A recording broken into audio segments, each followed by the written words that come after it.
Oi, gente, tudo bem? Eu sou Nanda Perim, sou psicóloga, sou mãe, sou psimama. Vem comigo.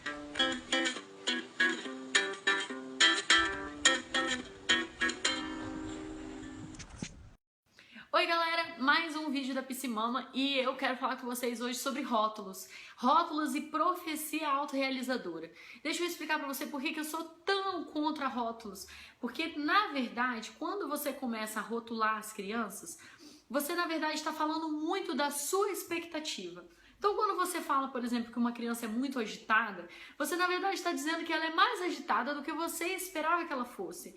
Quando você fala que um bebê chora muito ou pede muito colo, na verdade você está dizendo que ele chora muito mais do que você esperava ou pede mais colo do que a sua expectativa.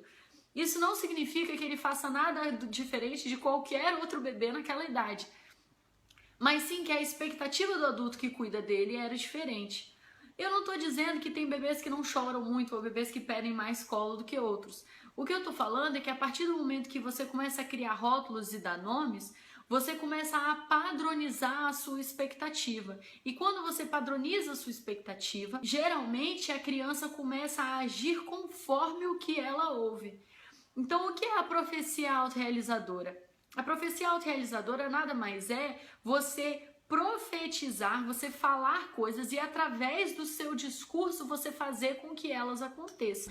Então, por exemplo, eu já acompanhei crianças que com 3 meses já estavam ouvindo dos pais que eram crianças com o gênio difícil. E quando você com 3 meses já está ouvindo isso, com certeza, com 5 anos, você já acreditou nessa verdade. E com 10 anos, você já está fazendo disso a sua vida. Você é uma criança difícil. Você é uma criança difícil de lidar. Você tem um gênio difícil. O peso que você carrega por causa desse discurso que você ouve desde que você nasceu.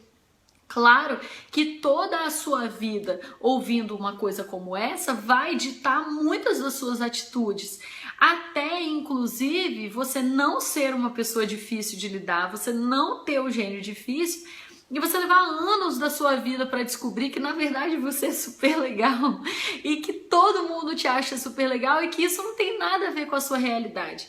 A sua realidade ser diferente do discurso que você ouve e aquilo causar uma confusão muito grande na sua vida. Aquele vazio, aquela complicação, você não sabe exatamente o que você é, porque o que você ouve diariamente desde que você é pequeno não bate com a sua experiência. A minha sugestão é que a gente não fique rotulando as crianças e a gente compreenda que as crianças são seres em processo evolutivo.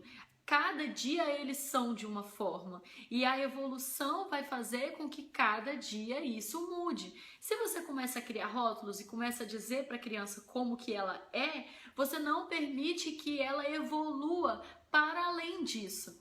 Então, se você diz que a criança é assim ou é assado, você não está permitindo que ela seja diferente daquilo. Na verdade, a Laura Goodman fala no livro dela O Poder do Discurso Materno, que através desse discurso a gente acaba inclusive limitando muito a criança, porque acaba que a criança faz o que ela escuta nesse discurso a vida inteira para se sentir amada. Ora, se você fala para ela que ela é uma criança difícil, a única forma que você reconhece ela é enquanto criança difícil. Então, sendo uma criança difícil, ela é reconhecida e ela acaba por ser isso. Eu acho que faz muito sentido. Desde que eu li isso no livro, eu me perguntei muito com relação à minha própria vida, os discursos que eu carreguei a minha vida inteira. E eu passei a questionar quais deles faziam parte da minha realidade emotiva, quais deles faziam parte do meu dia a dia. E eu comecei a perceber que muitos deles não faziam. Eu vou dar um exemplo muito legal para vocês que é super presente na nossa vida. A história da liderança. Eu cresci numa escola que tudo era para você ser um grande líder e você cresceu para ser um líder, você vai conquistar o mundo. Eu ouvi a vida inteira que eu tinha nascido para ser uma grande líder, que eu ia conquistar o mundo. E eu sempre me sentia assim, na obrigação de ser uma grande líder. E eu tinha que liderar, e eu tinha que ter a mentalidade de líder. Até que eu fui perceber que eu não tenho nada de líder. Eu detesto liderar, eu gosto mais é de seguir alguém. e que não faz sentido isso na minha vida, não faz sentido com a minha realidade. Eu não sou líder e não tenho qualquer vontade de conquistar o mundo. Então eu comecei a perceber que aqueles padrões que eu estava trazendo para minha vida não eram meus, e sim de discursos que eu tinha escutado a minha vida inteira e que meio que fizeram com que eu desejasse coisas que não são minhas e que eu nunca iria querer não fossem aqueles discursos. Quando eu percebi todas essas coisas, na verdade foi um certo alívio para mim, porque era muito esforço e muito sacrifício ficar indo em direção a uma coisa que não era nem um desejo, nenhum objetivo meu, que não tinha nada a ver comigo. Quando eu percebi que eu não era uma pessoa líder e que eu não deveria trabalhar com equipes e que isso não tinha nada a ver com a minha personalidade, e eu me liberei disso, eu percebi que eu não queria prender os meus filhos em padrões como esses. Então a gente acaba promovendo dentro da minha casa que eles percebam quais são os desejos deles, o que eles são bons, o que eles são ruins, quem eles são e o que eles realmente, naturalmente gostam de fazer. Lógico que dentro de todas essas coisas existem limites e a gente sabe disso. Mas quando a criança é muito pequena, esses limites, eles naturalmente vão surgindo para elas. Então é muito impressionante como quando você para de rotular e você começa a querer descobrir quem aquela criança verdadeiramente é, você descobre que toda semana a criança muda. Você percebe que a sua criança não é alguma coisa, ela está e cada vez ela está uma coisa diferente. A Laura Gutman fala também que quando a gente permite a criança viver uma coisa plenamente, ela evolui para outras necessidades. Quando você rotula, você não deixa viver plenamente e a criança acaba não evoluindo para outras necessidades. Isso só é perigoso porque a criança acaba ficando numa fase, ela não evolui para as próximas fases, ela não evolui para a maturidade, ela não aprende a inteligência emocional plena que ela poderia aprender.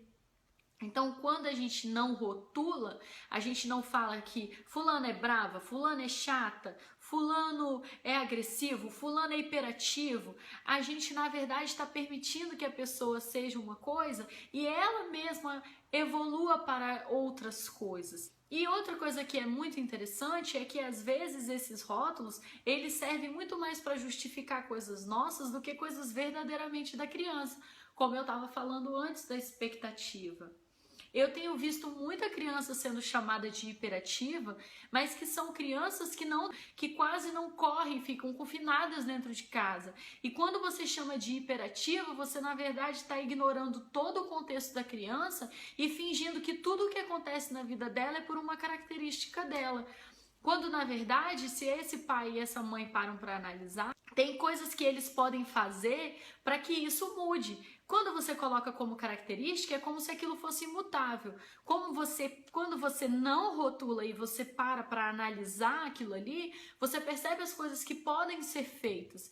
Por isso, por exemplo, que eu detesto o termo birra ou o termo terrible two. Porque rotula, e quando rotula, você limita e você resume tudo o que acontece àquele rótulo. Então, ao invés de você chamar de terrible two e tudo que a criança fizer, você falar, é a crise, é a fase, é interessante que você abra os olhos e você preste atenção no que está acontecendo. O que causou isso? Por que isso aconteceu? Como evitar da próxima vez? Qual é a melhor forma de lidar com isso? Não é só uma fase, aquela criança está te pedindo alguma coisa e naquela fase é aquela forma que ela consegue te pedir, mas alguma coisa está sendo pedida daquela forma. E a gente precisa de abrir os olhos para analisar isso e o rótulo muitas vezes não deixa que isso seja feito. Em resumo, ao invés de rotular, é observar verdadeiramente a criança, permitir que ela aprenda a ser algo além daquilo que a gente rotulou. Gente, eu espero que vocês tenham gostado desse vídeo. Fica aqui um beijo muito grande pra você e até o próximo vídeo da Psi Mama.